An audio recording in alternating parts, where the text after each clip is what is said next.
বাংলাদেশের একমাত্র আলেম যিনি আল্লামা দেলোয়ার হোসেন সাঈদীর কণ্ঠে ওয়াজ করে থাকেন, আবার কখনো মাওলানা মিজানুর রহমান আজহারী সহ অসংখ্য আলেমের কণ্ঠে বয়ান করে নেট দুনিয়ায় আলোড়ন সৃষ্টি করলেন। দর্শক, চলুন তার কণ্ঠে কয়েকজন বক্তার বক্তব্য শুনে আসি। আসসালামু আলাইকুম। ওয়ালাইকুম আসসালাম। ভালো আছেন ভাই? জি আলহামদুলিল্লাহ। আমি প্রায় বাংলাদেশের 50 জন পিলার্স বক্তার কণ্ঠ নকল করতে পারি। 50 জন? জি। তো আমাদেরকে আপনি বাংলাদেশের প্রথম মিজানুর রহমান আজহারীর কণ্ঠটা শুনুন। মিজানুর রহমান আল আজহারী। মিজানুর রহমান আল আজহারী তখন আলোচনা করে, তখন বলে, ও রব্বুল আলামিনের গোলামেরা শুনো, তাম পৃথিবীর ভিতরে আমি রব্বুল আলামিন গাছ বানাইলাম, মাছ বানাইলাম, আমি রব্বুল আলামিন পাহাড় বানাইলাম, সাগর বানাইলাম, কত কিছুই না বানালাম, কিন্তু তাগিয়ে দেখ সবচেয়ে সুন্দর করে রব্বুল আলামিন আমি আল্লাহ তোরে বানালাম। আমি আল্লাহ তোরে বানাইলাম, তুই আশরাফুল মাখলুকাত। তোরে কেন এত সুন্দর করে বানিয়েছি তুই জানিস? আমি রব্বুল আলামিন তোরে এত সুন্দর করে বানানোর উদ্দেশ্য হলো তুই আমার দাসত্ব করবি। আর যখন মাওলার গোলামেরা রবের দাসত্ব করে, তাদের উপরে রব খুশি হয়ে যায়, চিল্লায় বলতে হবে আল্লাহু আকবার। আচ্ছা ভাই, এখন তো আজহারী সাহেব গেল, এর ভিতরে আর কি কি আছে? এবার মাওলানা আমির হামজা হাফিজাহুল্লাহ। জি, হেলে মুফতি আমির হামজা সেভাবে কথা বলে। আমি আজকের তাকিয়ে দেখতে পাচ্ছি বাংলাদেশের চিত্র, যেভাবে প্রত্যেকটা দেশের, বাংলাদেশের প্রত্যেকটা অঞ্চলের মানুষেরা, প্রত্যেকটা আলেমেরা একইভাবে তারা একত্রে ইসলামের কাজ করতেছে। এটা দেখে প্রমাণ হয় এদেশে অতি শীঘ্রই কোরআনের রাজ কায়েম হয়ে যাবে।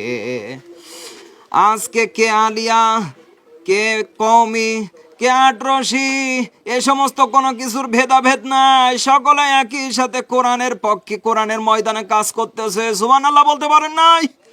এই হায়, তো পকেটে কিছু আসেনি, মানে বুঝলাম না, কিছু ভিতরে কিছু আছে? না রে ভাই, ভিতরে কিছু নাই। তে রেকর্ডিং করে রাখছেন নাকি?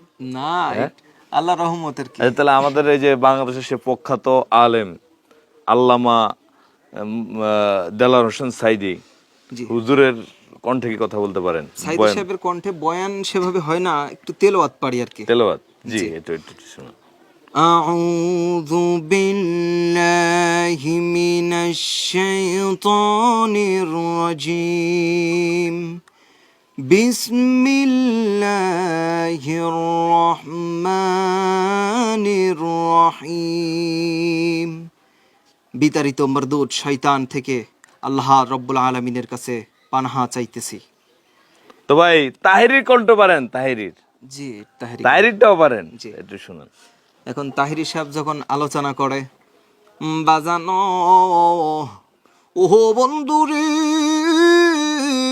পৃথিবীটা থাকার জায়গা নয়, ও বন্ধু তোমারে চইলা যাইতে হবে গো, কবরে যেই দিন চইলা যাবি রবের দরবারে কি নিয়া যাবি, এই জন্য আল্লাহর কাছে বল, ও হো মাওলা গো। মারাবা কইবেন না? মারাবা। ফার্ম দিস না তুগার ফার্মে তাহিরিয়ার পাগল হইব না। আচ্ছা। তো ভাই, এই যে এই বিভিন্ন ওয়াজিনদের কণ্ঠে যে আপনি নকল করতেছেন, বা এই যে করতেছেন বলতে করেছেন, তো ধরেন এই করতে আপনার কত সময় লাগছে জিনিসটা? এটা করতে প্রথমে একটু সময় লাগছিল, তারপরে এখন আল্লাহর রহমতে চেষ্টা করলে কোনো রকম হয়ে যায়। চেষ্টা করলে হয়ে যায় নাকি? তো ধরেন এই যে দর্শক আপনার ভিডিওটা দেখতেছে, দর্শক উদ্দেশ্যে আপনি কি বলার আছে?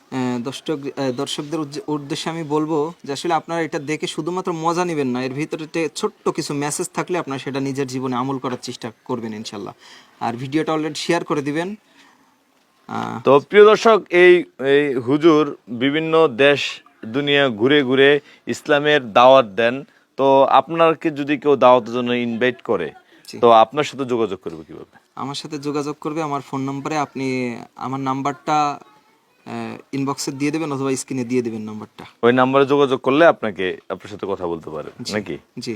তো প্রিয় দর্শক, আপনারা চাইলে কিন্তু স্ক্রিনে দেওয়া যে নাম্বারটা আছে, এই নাম্বারটা দিয়ে হুজুরের সাথে, এই মাল্টি ট্যালেন্টেড হুজুরের সাথে কথা বলতে পারেন। আপনারা চাইলে কিন্তু ওনাকে আপনাদের ওয়াজের ময়দানে, বিভিন্ন অনুষ্ঠানে, প্রোগ্রামে ওনাকে ইনভাইট করতে পারেন। শেষ ব্যক্ত থেকে ভিডিও থেকে বিদায় নিচ্ছি। সবাই ভালো থাকবেন, সুস্থ থাকবেন।